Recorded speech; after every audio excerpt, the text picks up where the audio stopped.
A synovial joint is where two or more bones meet. Synovial joints allow for movement. We need to understand four different types of synovial joint. These are hinge joints, ball and socket joints, pivot joints, and condyloid joints.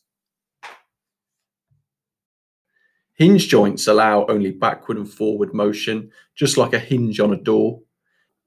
There are three hinge joints that we need to know, and these are the elbow, knee, and ankle.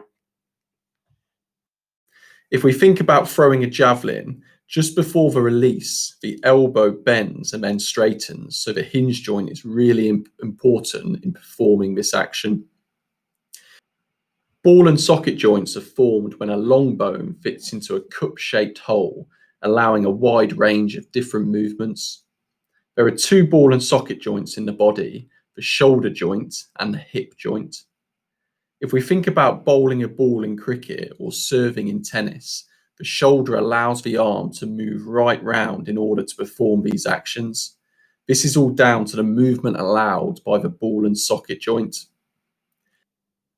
Pivot joints allow for rotation, and the only pivot joint that we need to know is the neck. The pivot joint in the neck allows for many different sporting actions, such as a basketball player rotating their neck left and right in order to look at the position of the defenders as well as their teammates. Condyloid joints allow for rotation but do not allow for 360 degrees of movement. Again, we are only concerned with one condyloid joint in the body, and this is the wrist joint. The condyloid joint in the wrist is used by spin bowlers in cricket. Turning their wrist as they release the ball will cause the ball to change direction as it bounces, making it more difficult for the batsman to play a shot. There are three other components that make up each joint. These are ligaments, tendons, and cartilage. We don't need to know a great deal about these components, but we do need to know what they do. Ligaments are a fibrous tissue that join bones to bones.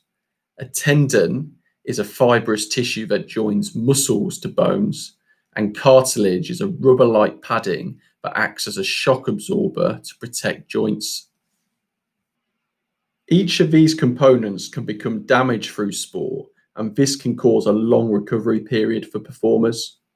Ligaments can sprain or tear, tendons can become inflamed, and cartilage can gradually wear away. We'll cover sports injuries in more detail in a later topic.